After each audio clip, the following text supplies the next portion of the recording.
ये कहानी है सरिता की, जो एक छोटे से गांव में अपने पति केशव और 4 साल के बेटे बंटी के साथ रहती थी। अरे सुनती हो? अरे कहाँ हो? जी आई। क्या हुआ जी, बड़े खुश लग रहे हो? अरे बात खुशी की ही है। अपने सरपंच जी के बेटे का लगन होने वाला है। हमें भी न्योता दिया है उन्होंने, तो तैयार रहना। अरे वाह, पर इतने बड़े घर की शादी है तो थोड़ा ठीक से चलना होगा ना। हाँ वो तो है, वहाँ शहर के भी बड़े बड़े लोग आएंगे। और खाने के लिए भी बहुत कुछ होगा वहाँ। चलो, अपना बंटी बड़ा खुश हो जाएगा। हाँ सही कहा। सरिता गांव के सरपंच रामलाल के बेटे की शादी को लेकर बहुत उतावली थी। कुछ दिनों बाद शादी का दिन भी आ गया। केशव सरिता और बंटी को लेकर शादी में पहुंचा। पंडाल में एक से बढ़कर एक लजीज व्यंजन सजे हुए थे, मगर सरिता और केशव की नजर बस पालक पनीर के बर्तन पर ही अटकी हुई थी। जब खाने की शुरुआत हुई तो दोनों ने भरपेट पालक पनीर खाया और छोटे बंटी ने भी पहली बार पालक पनीर का स्वाद चखा। असल में केशव की माली हालत बहुत खराब थी, तो घर में 2 वक्त हर किसी को पेट भर खाना मिल जाए, यही एक बड़ी चुनौती थी। ऐसे में ये दावत उनके लिए किसी सौगात से कम नहीं थी। तीनों ने शादी की दावत अच्छे से खाई और फिर अगले दिन, माँ मुझे वो खाना है। क्या बेटा, क्या खाना है मेरे बच्चे को? वही जो हमने कल खाया था, हरा हरा सा, जिसमें वो सफेद सफेद डब्बे थे। अच्छा वो, अरे मेरे प्यारे लल्ला, उसे पालक पनीर कहते हैं। हाँ माँ, वही पागल पनीर। अरे मेरे लल्ला, ठीक है ठीक है, मैं अपने लल्ला के लिए बना दूंगी पागल पनीर। ठीक है माँ। हंसी हंसी में सरिता ने बंटी से पालक पनीर बनाने का वादा तो कर दिया, लेकिन वो खुद नहीं जानती थी कि वो ये करेगी कैसे। केशव एक छोटा किसान था। जब उसकी फसल बिकती थी तभी थोड़े बहुत पैसों का इंतजाम हो पाता था और उन्हीं पैसों में अगली फसल तक का खर्चा चलाना होता था। और ये बात सरिता भी अच्छे से समझती थी। उफ, बंटी से बोल तो दिया, पर पालक पनीर बनाने में तो बड़ा खर्चा होगा और अभी तो बहुत तंगी है।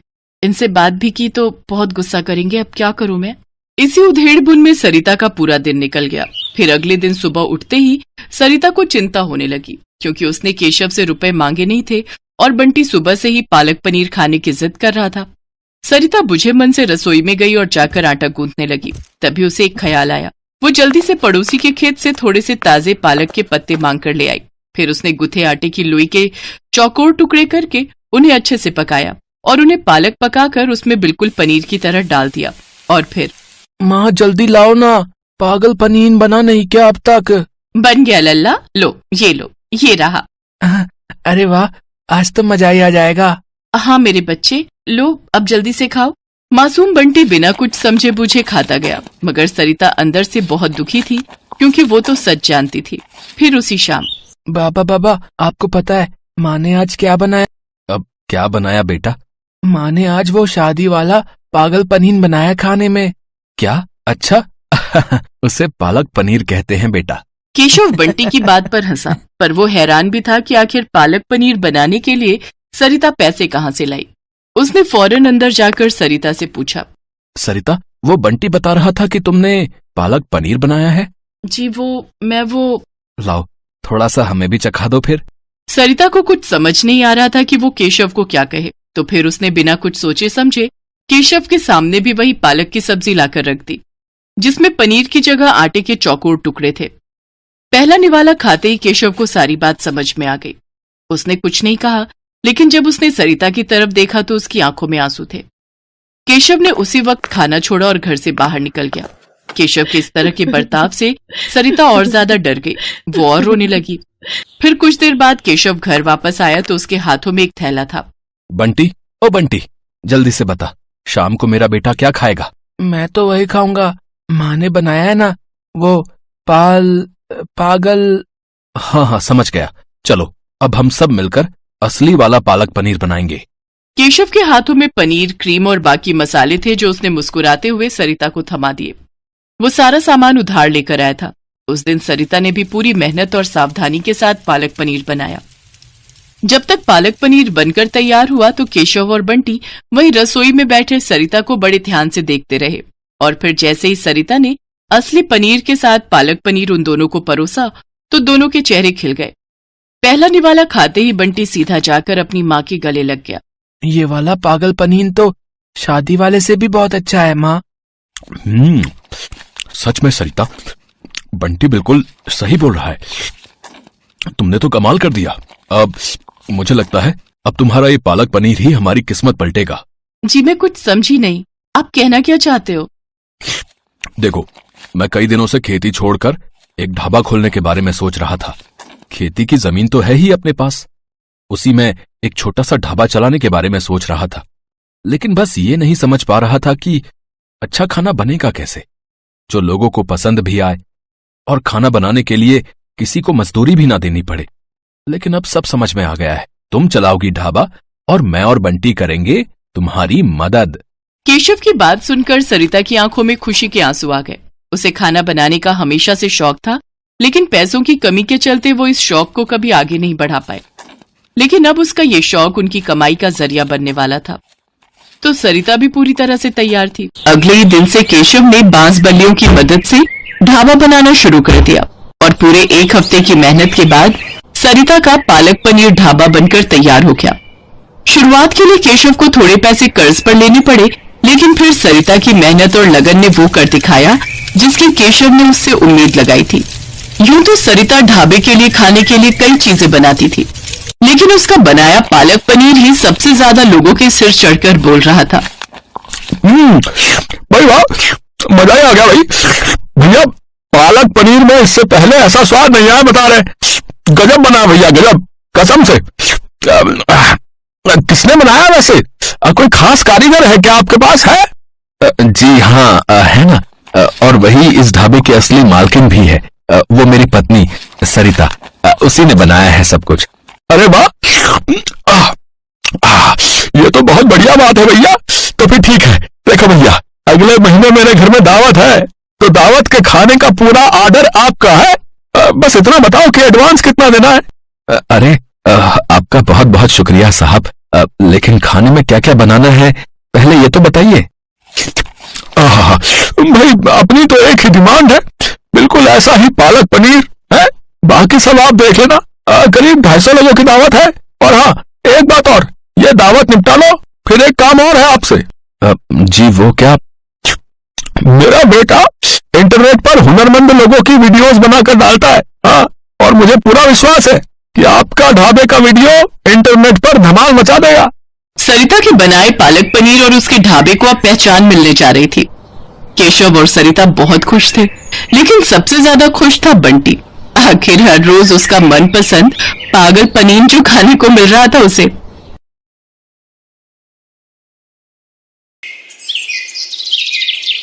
बीना और चंदन आजादपुर मंडी में साफ सफाई और मेहनत मजदूरी करके अपना पेट पालते थे।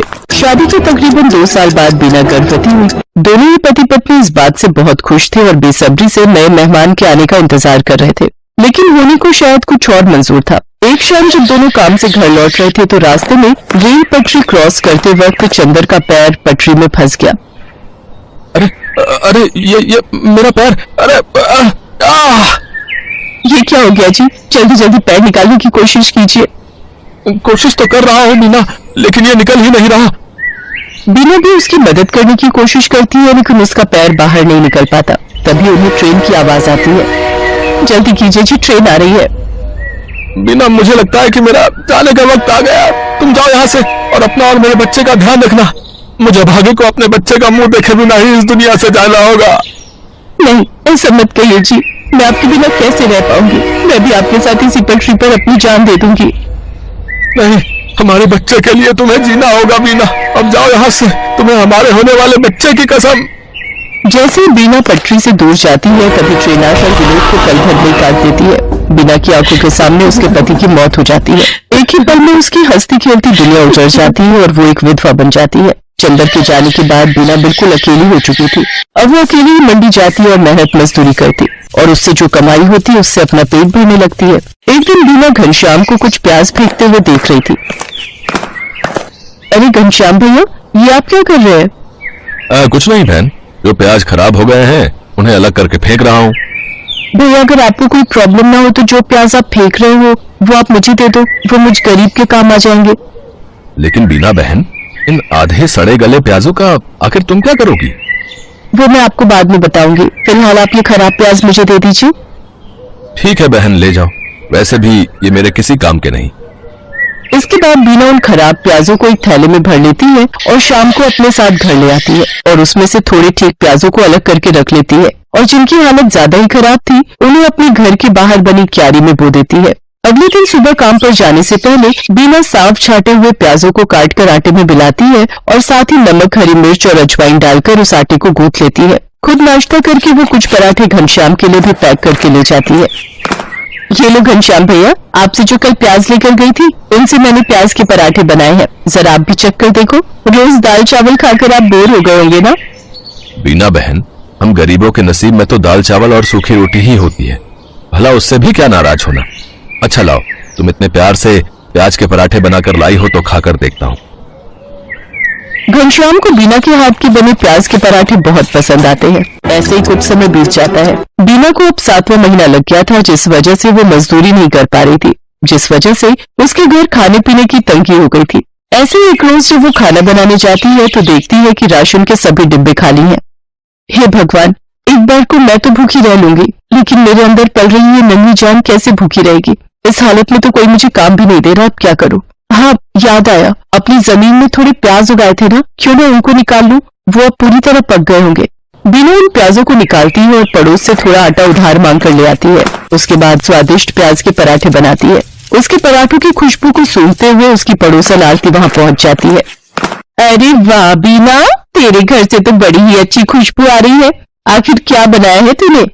कुछ नहीं बहन, ये प्याज के पराठे बनाए हैं, लो तुम भी खाकर बताओ कैसे बने हैं। वाह वाह वाह, क्या स्वाद है बीना तेरे हाथों में। अरे इतने अच्छे पराठे तो ढाबे वाला भी नहीं बना पाता। मैं तो कहती हूँ तू प्याज के पराठे का एक ठेला लगाकर बेच और पैसे कमा। जब ऊपर वाले ने तुझे इस हुनर से नवाजा है कि तू इतना अच्छा खाना बना लेती है तो इसका फायदा उठा। इसकी बात बीना को सही लगी और वो मदद के लिए घनश्याम के पास जाती है। घनश्याम के पास एक पुराना ठेला था जिस पर वो गलियों में जाकर प्याज बेचता था, लेकिन जब उसने मंडी में खुद की दुकान ले ली तब से वो ठेला बेकार ही खड़ा रहता था। घनश्याम वो ठेला बीना को देने के लिए तैयार हो जाता है। घनश्याम शाम को अपना पुराना ठेला लेकर बीना के घर पहुंचता है। ये लो बीना बहन, इसकी मरम्मत मैंने करवा दी है, अब तुम इसका इस्तेमाल कर सकती हो। आपका बहुत बहुत शुक्रिया घनश्याम भैया, आपका ये एहसान मैं कभी नहीं भूलूंगी। अगले दिन सुबह जल्दी उठकर बीना सारी तैयारी कर लेती है और मंडी में जाकर अपने प्याज के पराठों का ठेला लगा लेती है। लेकिन काफी देर तक जब कोई ग्राहक नहीं आता तो वो सोचती है, हे भगवान, दिन ढलने को आ गया लेकिन अभी तक एक भी ग्राहक नहीं आया। अगर ऐसे ही चलता रहा तो मैं अपने होने वाले बच्चे को क्या खिलाऊंगी। लगता है अब बिजनेस चलाने के लिए कोई तरकीब लगानी होगी। एक काम करती हूँ, कम दाम करके बेचती हूँ। एक बार मेरे पराठों का स्वाद सबकी जुबान पर चढ़ गया तो वो कोई और जा ही नहीं पाएगा। इतना सोचकर बीना आधे दाम में प्याज के पराठे बेचने लगती है। कम दाम में बहुत सारे लोग बीना के पराठे खाने लगे। कुछ दिन बीना ने सबको कम दाम पर ही पराठे बेचे, लेकिन फिर जब उसके ग्राहक बढ़ गए तो उसने रेट बढ़ा दिए। लेकिन तब तक वो पूरी मंडी में प्याज के पराठों वाली के नाम से मशहूर हो चुकी थी। कुछ ही दिनों में उसकी अच्छी खासी कमाई होने लगी थी। वो भगवान के आगे हाथ जोड़कर बोलती है, हे भगवान, तेरी कृपा से और कुछ अच्छे लोगों की मदद से मेरा काम बहुत अच्छा चल पड़ा है और मैं अच्छी खासी कमाई कर लेती हूँ। बस मुझ पर ऐसी अपनी कृपा दृष्टि रखना ताकि मैं अपने बच्चे को एक अच्छी जिंदगी दे सकूं। कुछ ही दिनों में बीना खुद का ढाबा खोल लेती है। अब उसकी खूब अच्छी कमाई होने लगी थी। उसका काम और बढ़ गया था, इसलिए उसने अपनी मदद के लिए 2 लाचार औरतों को रख लिया था। बीना की डिलीवरी का समय भी आ गया और उसने एक बेटे को जन्म दिया। महीने भर का रेस्ट लेने के बाद वो वापस काम पर जाने लगी और अपने साथ अपने बच्चे को भी ले जाती। अब वो काम संभालने के साथ साथ अपने बच्चे की भी अच्छी परवरिश करने लगी और खुशी खुशी उसके साथ रहने